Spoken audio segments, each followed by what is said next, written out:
अब एक प्रॉब्लम जिससे बच्चे बचपन से जूझते रहे हैं और जो अब सबसे ज्यादा दिक्कत करती है वो क्या है, बचपन से इनकी पढ़ाई का पैटर्न क्या रहा है, पेरेंट्स समझिएगा कि एनसीईआरटी के एक्सरसाइज में हम क्वेश्चंस कर रहे हैं, पहले क्वेश्चन में हम अटक गए तो हम क्या करते हैं, सॉल्व्ड एग्जांपल देखते हैं। सॉल्व्ड एग्जांपल के जो स्टेप्स थे हमने देखे, एज इट इज कॉपी किए, क्वेश्चन सॉल्व हो गया। 5 क्वेश्चन सॉल्व किए उसी पैटर्न पे, छठा क्वेश्चन में कुछ नई वैरायटी है, फिर हमने क्या किया, सॉल्व्ड एग्जांपल देखा, सॉल्व्ड एग्जांपल के स्टेप्स कॉपी किए, वो भी क्वेश्चन सॉल्व हो गया। इन रियलिटी लाइफ में, जो रियल लाइफ है उसमें भी सॉल्व्ड एग्जांपल नहीं होते। आप डॉक्टर बने या इंजीनियर बने, आपको हमेशा ऐसे नए केसेस मिलेंगे जिसके लिए पूरे वर्ल्ड में कोई सॉल्व्ड एग्जांपल नहीं है।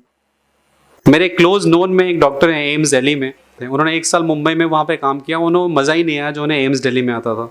उन्होंने कहा कि एम्स दिल्ली में जब मैं काम करता हूं तो हर दूसरे तीसरे दिन मेरे पास ऐसा कोई चैलेंजिंग केस आता है जो पूरे इंडिया में कहीं किसी से सॉल्व नहीं होने वाला है, और जब मैं उसे सॉल्व कर लेता हूं, ऐसे मरीज को मैं ठीक कर देता हूं, तो उस समय एक जबरदस्त प्लेजर मिलता है, उसको मैं मिस कर रहा था वहां पे।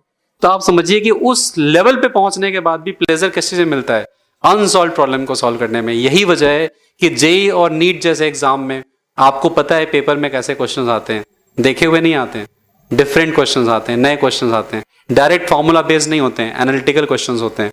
यही वजह है कि आपको यहाँ रेगुलर जो प्रैक्टिस कराई जाएगी उसमें सॉल्व्ड एग्जाम्पल से काम नहीं होगा, बल्कि आपको चीजों को डेप्थ में समझना होगा।